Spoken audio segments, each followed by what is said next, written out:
Hey guys, what's up? Junji here, and part 2 of this Moonlighting, what do I do after I pass the boards video. This would be my Moonlighting 101 video. I will try to give you some of the basic shit about moonlighting if gusto nyo mag-moonlight, ayaw nyo pa mag-residency, or at least kung gusto nyo lang muna i-try mag-moonlight, magpahinga. What is moonlighting? What the fuck is moonlighting? It's being a freelance doctor, general practitioner, doing your own shit. Anything na hindi ka papasok into residency. After the what, we go to the why. Why go into moonlighting? If this is the first video that you watch, then you should watch my residency versus moonlighting video. I'll put the link up here so you can click it. Dun ko dinidiscuss kung why you should go into moonlighting and why you should go into residency. So you can weigh your options. So, after the why, we go to the where. Saan ba usually makikita ang mga moonlighters? Moonlighters, syempre, unang-una doktor ka, so malamang hospital.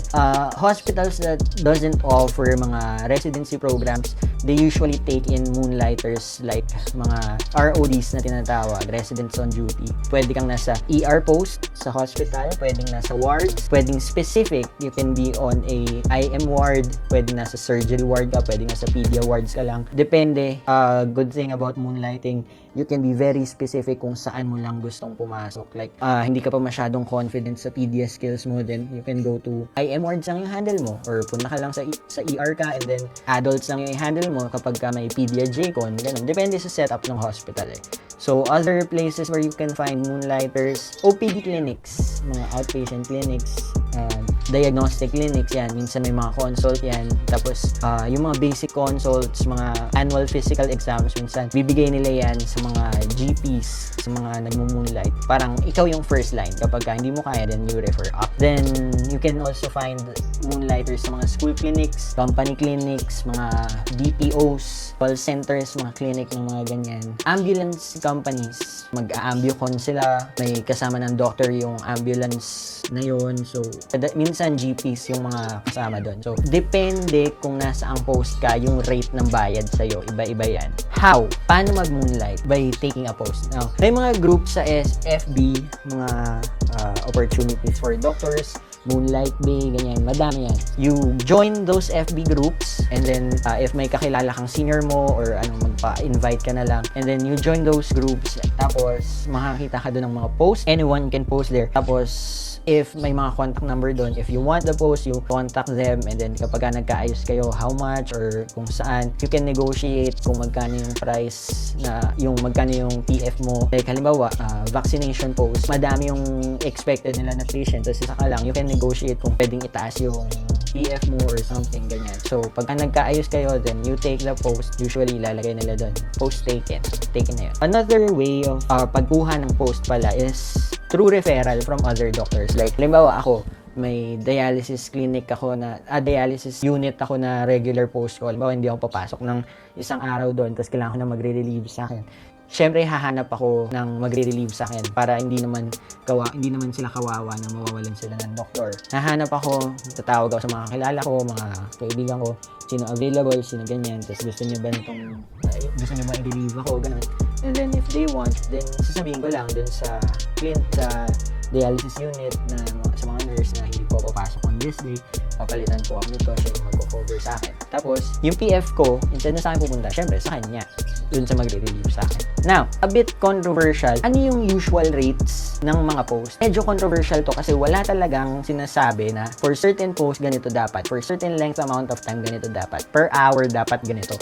There's no rule, there's no law regarding that. Pero, you have to know your worth as doctors and kailangan nyong alagaan yung lisensya ninyo. If masyadong maraming pasyente sa isang post, tapos mag-isa ka lang, then the quality of healthcare na mag-provide mo doon is bababa. Kasi sobrang dami eh, diba? Syempre, mapapagod ka rin, tao ka lang. You have to know kung ano yung limit na dapat sobrang baba na yan. Hindi dapat tinetake yan.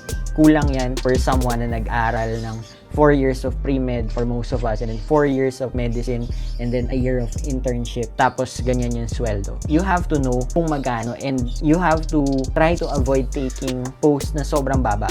Kasi if you take those posts, then it will, parang lalo lang silang dadami na magpo-post ng ganun. Ay, may tumatanggap naman ng ganito kababa eh. Sure akong may iba pang tatanggap dyan. Bakit natin kailangang itaas? yung PF. This is not a hard and fast rule. Ito yung usual na nakikita ko, and it's a good practice to ask around kung magkano yung usual na kinikita for certain post before you take it, lalo na kung first time yun. So, for 24-hour duties, usually, mababa na yung makakita ko ng 3,000 pesos na base. Depende rin kasi sa laki ng hospital. So, dun sa 3,000 na yun, ibig sabihin nun, if you go into 24 hours, for that 24 hour, automatic 3,000 yun. No questions asked, 3,000. Depende. Pero sabi ko nga, mababa na yung makakita ako ng 3,000 pesos for 24-hour duty. Dun sa 3,000 na yun, plus incentives pa yun. What do you mean by incentives? Incentives means you get additional na bayad for admissions, you get additional na bayad for assisting certain procedures, additional na bayad for intubation, additional na bayad for rendering ACLS, for handling a code, ganyan. May mga plus yon. So, minsan, you go into 24-hour duty with 3,000 na base, pero ang usual take-home mo is around 7,000 or 6,000. Depende kung gaano ka ka-toxic. So, ito yung advantage minsan na toxic kang tao. Mas malaking kita mo. May mga post minsan sa mga groups na makikita mo doon na PF, ganyan-ganyan, tapos plus incentives. Usual take-home. Doon mo makikita kung gaano ka-toxic yung post na yun. Pagka ang base nila is like 3,000, tapos usual take-home 10,000, ibig sabihin toxic doon.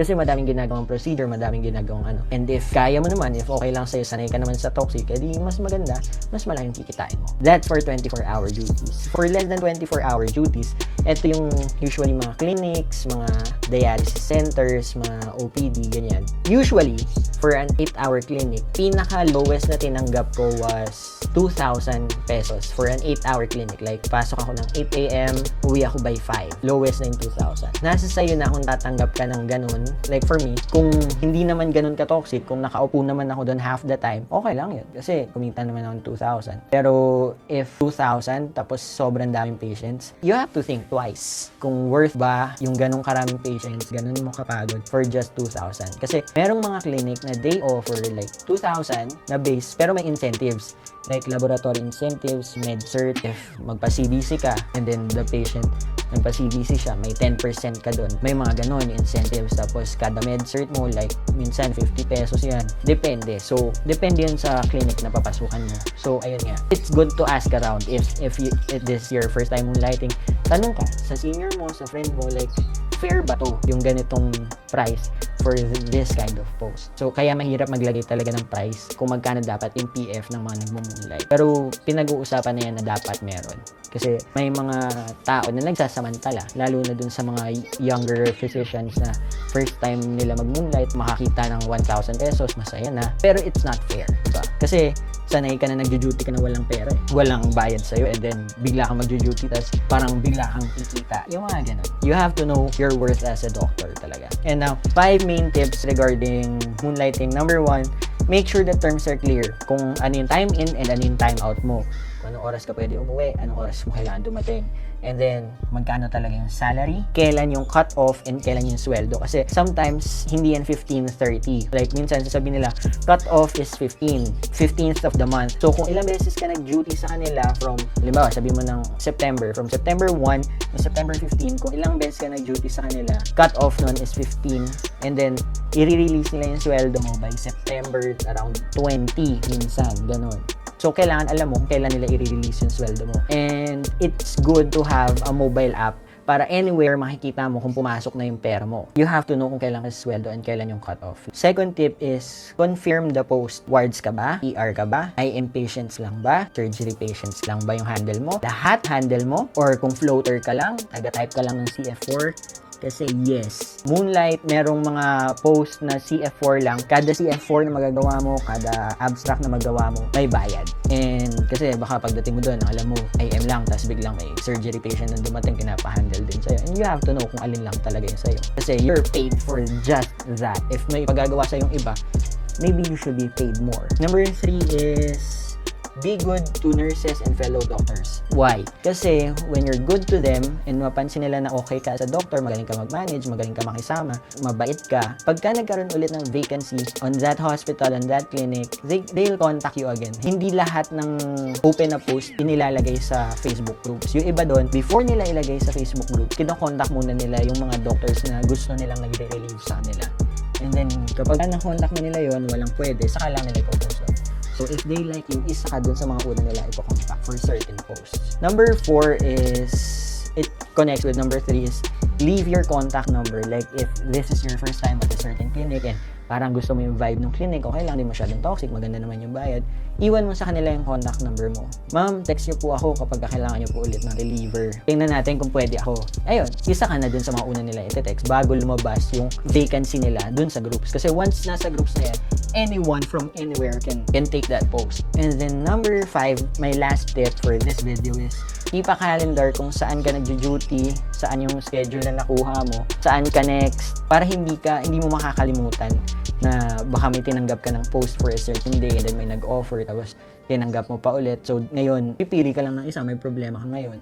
Pwede mo rin ilagay doon kung kailan ka doon sa calendar na yun, kung kailan ka dapat sa sweldo, okay? Pwedeng written, pwedeng ikaw bahala. I put it on my phone kasi I can sync my calendar here and my calendar doon sa laptop para anywhere I can view my schedule. Kung saan ako may clinic at a certain date, kung saan ako may 24-hour duty, ganyan. So, ayun. If you guys have any more tips regarding moonlighting, if you have any questions regarding moonlighting, you can put it down in the comments below. I'll try to answer as much as I can. If ayaw nyo dito, then you can look for me on Twitter, Junji Arapan, then ask me any questions there and I'll try to answer, okay? Thank you for watching this video. Like this video, share to your friends, mga bagong pasang licensed physicians, share this video, and subscribe to my channel for more medicine in the Philippines, med school, whatever content, okay? I'll see you on the next one. Bye, guys!